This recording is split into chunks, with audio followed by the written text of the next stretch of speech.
Candace Carter, Thoughts to Go.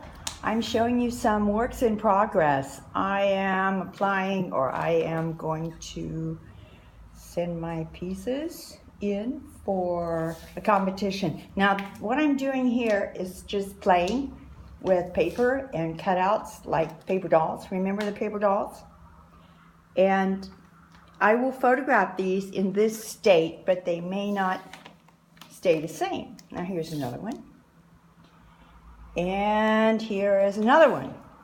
So the thing is, I want to do this little video in between the Barbies because the Barbies are getting to be too much for everybody at one time. So I want to show you how you play. You just cut out things. I lay them sometimes on the canvas that I have already painted and see what happens. I do this often blind. I don't want to see what I'm doing. Then I glue them on. I may take them off again. The glue may, in some cases, stick onto the original painting, which is fine. So the reason I want to show you this now mainly is because it's fun to associate words with what you're doing. And I began to think about paper dolls.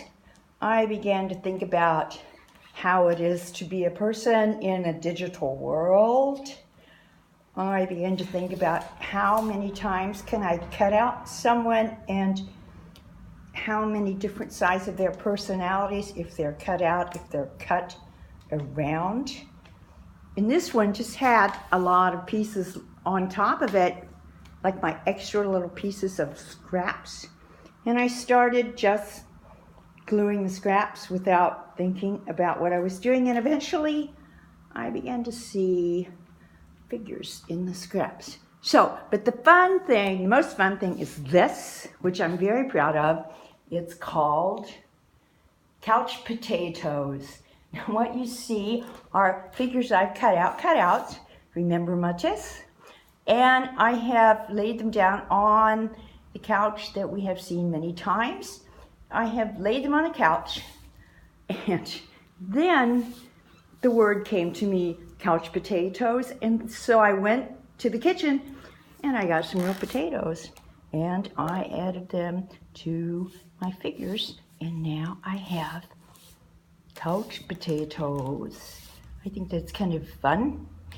This is a way to play and work at the same time. So now I'm signing off for now. Okay, bye-bye.